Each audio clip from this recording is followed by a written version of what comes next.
안녕하십니까? 저는 40년 넘게 환자를 진료해온 70대 의사 박준호입니다. 나이가 들면 밤마다 갑자기 다리에 쥐가 나서 깜짝 놀라 깨어나는 경험, 누구나 겪어보셨을 겁니다.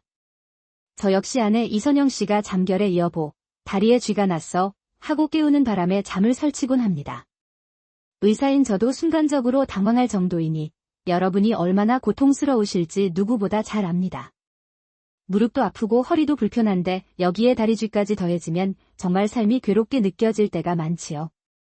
특히 어떤 어르신들은 쥐가 나면 죽을 것 같다고 말씀하시기도 합니다. 화장실을 가려다가 다리가 굳어 움직이지 못한 경험, 약을 먹으려다 몸이 말을 듣지 않아 그대로 앉아버린 경험, 우리 나이에는 정말 흔합니다. 더 답답한 건 젊은 의사들이 원인도 정확히 보지 않고 수분 부족이니 물을 많이 드세요 같은 말만 하는 경우가 많다는 점입니다. 하지만 물을 많이 마시면 밤에 더 자주 깨게 되고 그러다 보면 악순환이 반복됩니다. 오늘 저는 제 오랜 진료 경험 속에서 발견한 단 몇 초 만에 다리 쥐를 멈추게 하는 특별한 비법을 알려드리려 합니다. 그동안 가족에게만 알려주던 방법이며 제 어머니 박정혜 여사도 효과를 보고 지금까지 꾸준히 사용하고 계십니다. 이 비법은 단순한 민간요법이 아니라 실제 임상에서도 효과가 입증된 방법입니다. 이제 본격적으로 다리쥐의 원인과 해결법을 단계적으로 알려드리겠습니다.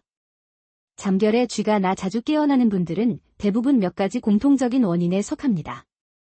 첫째는 혈압약이나 관절염 약과 같은 약물 부작용, 둘째는 차가운 이불이나 바닥에서 오는 냉기, 셋째는 오래 걷거나 장시간 서서 일한 날의 근육 피로, 마지막으로는 몸속 전해질 부족이 대표적입니다. 특히 나이가 들면 칼슘과 마그네슘 흡수력이 떨어지면서 쥐가 더 쉽게 오게 됩니다. 저는 실제로 40대 환자 김도현 씨의 생명을 이 비법 덕분에 구한 적이 있습니다. 그는 한 달 전부터 자주 다리에 쥐가 난다고 했지만 대수롭지 않게 넘겼습니다. 그러나 어느 날 밤 왼쪽 종아리가 심하게 당겨 깨어났고 다음 날까지 통증이 지속되며 다리가 붓기 시작했습니다. 결국 숨이 차고 가슴이 답답해 응급실에 왔고 검사 결과 심부정맥혈전증이 발견되었습니다. 만약 병원에 오지 않았다면 생명이 위험했을 수도 있는 상황이었습니다. 그래서 한쪽 다리만 붓거나 열감이 느껴지고 쥐가 오래 지속되며 다리가 창백해지고 감각이 무뎌진다면 반드시 병원에 가야 합니다. 하지만 너무 걱정하지는 마세요. 대부분의 다리쥐는 위험한 질환의 신호가 아닌 단순 근육 경련이며 적절한 방법을 알면 금방 해결할 수 있습니다. 이제 쥐가 났을 때 즉시 할 수 있는 응급처치법을 알려드리겠습니다. 다리에 쥐가 났을 때 가장 먼저 해야 할 것은 근육 부위에 맞는 스트레칭입니다. 종아리 윗부분, 즉 무릎 아래 통통한 부분이 당길 때는 다리를 쭉 펴고 발끝을 몸쪽으로 강하게 당겨주세요. 반대로 종아리 아랫부분이나 발목 근처가 당길 때는 그 부위를 손으로 지그시 눌러주는 것이 더 효과적입니다. 두 번째는 종아리 뒤쪽 오목한 지점을 누르는 승산혈 지압법입니다. 까치발을 들었을 때 움푹 파이는 그 지점인데 여기를 손가락으로 5초간 강하게 3회 누르면 경련이 빠르게 풀립니다. 하지만 문제는 쥐가 심하게 나면 이런 스트레칭조차 할 수 없다는 점입니다. 저희 어머니 박정혜 여사도 움직일 수도 없는데 어떻게 발끝을 당기니? 라고 하셨습니다. 이런 상황을 위해 제가 여러분께 알려드릴 얼굴 지압 비밀법이 빛을 발합니다. 이는 누워있는 상태에서도 심지어 두 다리에 동시에 쥐가 났을 때도 사용할 수 있는 아주 특별한 방법입니다. 67세 조말순 할머니도 이 방법으로 위기를 넘겼습니다. 한밤중 두 다리에 동시에 쥐가 나 바닥에 쓰러졌지만 우연히 들었던 이 얼굴 비법을 시도하자 순식간에 통증이 사라졌다고 합니다. 이제 다음 파트에서 본격적으로 그 비법을 알려드리겠습니다. 자, 이제 많은 분들이 가장 신기해하시는 얼굴 비법을 알려드릴 시간입니다. 우리 몸에서 다리와 가장 멀리 있는 곳은 얼굴인데 이 부위를 자극하면 경련이 즉시 풀리는 놀라운 반응이 나타납니다. 서양 의학에서는 이를 자율신경계 반사작용, 동양 의학에서는 경락연결로 설명합니다. 이름이 중요한 것이 아니라 실제로 효과가 확실하다는 점이 핵심입니다. 그 비법은 바로 위입술 중앙을 강하게 꼬집는 것입니다. 방법은 간단하지만 반드시 강하게 해야 효과가 있습니다. 쥐가 나는 즉시 양손 검지와 엄지로 윗입술 가운데를 5에서 10초간 강하게 꼬집는다. 이 동작을 3에서 5회 반복한다. 어머니 박정희 여사도 처음에는 이게 무슨 소용이 있겠냐며 웃으셨지만 어느 날 밤 심한 쥐가 났을 때 이 방법을 시도하고 깜짝 놀라셨습니다. 약하게 하면 효과가 없었지만 3개 반복하자 경련이 금방 풀렸습니다. 한 환자는 쥐가 너무 심해 119를 부르려던 순간 이 방법이 생각나서 해보니 바로 풀렸다며 제게 감사 인사를 전했습니다. 이처럼 이 방법은 누워서도 할 수 있고 움직일 수 없을 때도 바로 사용할 수 있는 유일한 응급 비법입니다.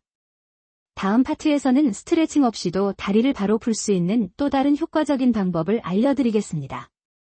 이번에는 제가 개인적으로 자주 사용하는 다리 X자 교차법을 소개하겠습니다. 이 방법은 바닥에 앉을 수 있는 상태라면 매우 빠르게 효과를 볼 수 있습니다. 방법은 다음과 같습니다. 바닥에 무릎을 꿇고 앉는다. 무릎은 바닥에 고정한 채 발목과 발만 서로 교차, X자, 시킨다. 이 자세를 30초 유지한다. 이렇게 발목을 교차시키면 종아리 근육의 긴장이 자연스럽게 풀리며 혈액순환이 빠르게 바뀝니다. 대부분의 경련은 30초 안에 사라집니다. 제 아내 이선영 씨도 처음에는 그게 효과가 있을까 하고 의심했지만 실제로 쥐가 났을 때 이 방법을 시도하고 정말 금방 풀리네 라며 놀라워했습니다. 지금은 쥐가 나면 가장 먼저 이 방법을 사용합니다. 물론 경련이 너무 심해 움직이기조차 어려운 경우에는 윗입술 비법을 먼저 사용한 뒤 통증이 조금 가라앉으면 X자 교차법을 하시면 됩니다. 다음 파트에서는 한의학적인 혈자리 자극법과 그 효과를 알려드리겠습니다.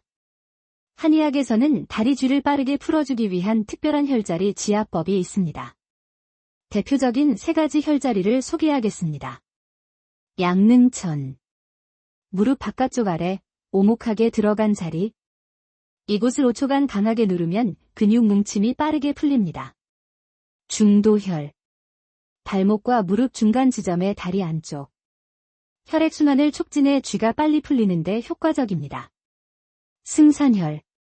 종아리 뒤쪽 오목한 자리. 심한 경련에도 빠른 효과가 있습니다. 핵심은 3개, 5초, 반복입니다. 약하게 누르면 효과가 없고 반드시 힘을 주어 눌러야 합니다. 지금까지 말씀드린 여러 방법을 모두 외울 필요는 없습니다. 가장 중요한 것은 딱 하나. 윗입술 중앙 꼬집기. 누워 있어도 도움을 받을 수 없어도 스스로 할 수 있는 최고의 응급처치입니다. 다음 파트에서는 쥐가 아예 생기지 않도록 하는 예방법과 특별차, 다 만드는 방법을 알려드리겠습니다. 마지막으로 쥐가 생기지 않도록 하는 예방 습관과 특별차를 알려드리겠습니다.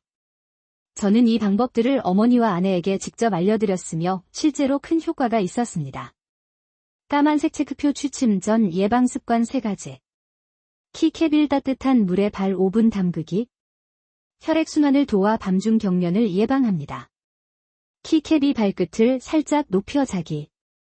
베개를 하나 더 사용해 발 아래에 두면 혈액이 심장으로 잘 돌아갑니다. 키캡 3이불과 다리 따뜻하게 유지하기.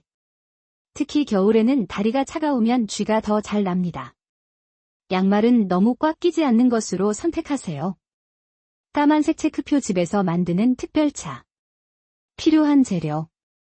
생감자 1개. 우엉 1뿌리. 대추 5개. 물 1리터. 모든 재료를 얇게 썰어 30분간 끓여 드시면 칼슘, 칼륨, 마그네슘을 자연스럽게 보충할 수 있습니다. 까만색 체크표 취침 전 1분 스트레칭. 다리를 펴고 발끝을 몸쪽으로 10초 당기기, 양쪽 반복 상체 숙여 발끝 쪽으로 손 뻗기. 이 간단한 루틴만으로도 야간 쥐를 크게 줄일 수 있습니다. 건강은 작은 습관에서 시작됩니다. 오늘 알려드린 비법들이 여러분의 고통을 줄이고 편안한 밤을 되찾는 데 도움이 되길 바랍니다.